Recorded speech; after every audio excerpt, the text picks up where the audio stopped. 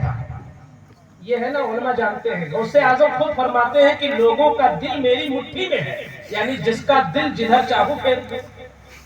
تو میں نے اپنے طور پر اپنی عقیدت میں سوچا کہ اے غوث اعظم، قانونی اعتبار سے تو میں پکڑ میں ہوں، لیکن یہ عقیدہ میرا ہے آپ پر کہ آپ کے ہاتھ میں اس کا دل ہے، آپ چاہیں تو اس کا دل موڑ دیں اور میرا کام بن جائے۔ تو میں پڑھنے لگا یا سیدنا شیخ عبد القادر جیلانی شیخ للہ المدد یا سیدنا شیخ، پڑھتا رہا۔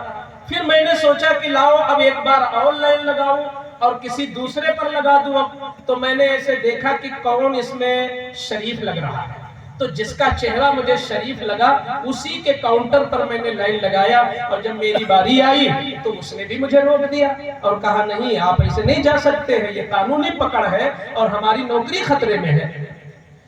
تو میں نے بہت ریکویسٹ کیا اور پھر میں نے دل سے استغاثہ کیا کہ اے غوث پاک، آپ کا فرمان تو سچ ہے، آپ فرماتے ہیں کہ ان کا دل میری مٹھی میں، تو اس کا بھی تو دل آپ کی مٹھی میں، آپ اس کا دل پھیر دیں میرے۔ سبحان اللہ سبحان اللہ۔ اب اس وقت جو دل کی دعا تھی وہ عام طور پہ نہیں نکلتی ہے، اس وقت تو آدمی لفاظی کر دیتا ہے، سجاوٹ کر دیتا ہے، لیکن وہ جو دعا تھی وہ الگ تھی۔ میرا دل پچ گیا بغداد والے کی چوکھٹ پر۔ میں نے کہا حضور آپ یہ کام کر سکتے ہیں، کر سکتے ہیں آپ۔ تو جب ہم نے زیادہ استغاثہ کیا تو اس نے کہا کہ ٹھیک ہے، میں آفیسر سے پوچھ کے آتا ہوں، اعلیٰ آفیسر سے۔ میرے لیے اس نے ونڈو بند کر دیا، کلوز کر دیا، اور سارے لائن میں لگے ہوئے لوگوں کو ہٹا دیا۔ آپ یہ بتائیں کہ ایئرپورٹ کے اندر ایک مسلمان یا عام مولوی کی یہ حیثیت ہے کہ اس کے لیے ونڈو بند کر دی جائے؟ مگر میرے لیے بند ہوئی، اور بند ہوئی، وہ اوپر گیا۔ تھوڑی دیر کے بعد آیا تو کہا مولوی صاحب آپ نہیں جا سکتے ہیں، نوکری ہماری خطرے میں، آپ نہیں جا سکتے ہیں۔ پھر ہم نے دل کو توڑا نہیں، میں نے کہا غوث اعظم آپ کا فرمان سچ ہے تو سچ ہے، آپ کے ہاتھ میں اس کا دل ہے تو ہے، آپ اس کا دل پھیر سکتے ہیں، اپنے غلام کی لاج رکھ سکتے ہیں آپ۔ تو اس نے تھوڑی دیر کے بعد پھر مجھے بلایا اور اس نے کہا ٹھیک ہے ایک بار پھر میں جاتا ہوں۔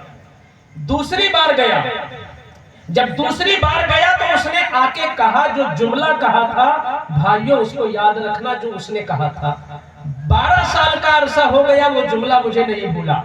اس نے کہا کہ مولوی صاحب آپ جائیے، لیکن آپ کو قانون نہیں لے جا رہا، آپ کو آپ کا مقدر لے کے جا رہا ہے، آپ کو قانون نہیں آپ کا مقدر لے کے جا رہا ہے۔ اب میں اس کی تشریح کرنا چاہتا ہوں کہ مقدر کیا ہوتا ہے؟ کیا کوئی مقدر سے چلا جاتا ہے؟ اگر جیو نہیں ہے، قانون نہیں ہے، ضابطہ نہیں ہے، تو آپ تقدیر اور قسمت سے کیسے چلے جائیں گے؟ یہ مقدر کیا ہوتا ہے؟ اس غیر مسلم نے جس چیز کو مقدر کہا، ہم اسی کو اپنی زبان میں غوث اعظم کا تصرف کہتے ہیں۔ غوث اعظم اپنے تصرف سے زندہ باد، کیا بات ہے، زندہ باد زندہ باد۔ جس دن آپ کا دل اس طرح ہو جائے گا تو غوث اعظم نواز دیں گے۔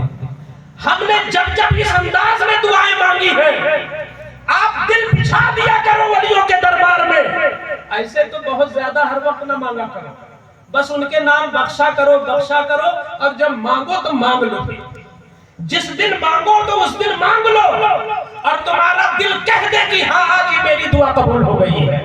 کیونکہ جو مسئلہ کہیں نہیں حل ہوتا ہے وہ ایک دربار ہے حضور کے علاوہ غوث اعظم کا۔ جب کہیں دعا نہ قبول ہو، آج اگر ہندوستان کا ڈاکٹر کسی کو لا علاج کہہ دے تو اگر پیسہ والا ہے تو کہتے ہیں چلو امریکہ چلو، اور اگر امریکہ میں بھی جواب ہو جائے تو آپ موت کا انتظار کرتے ہو۔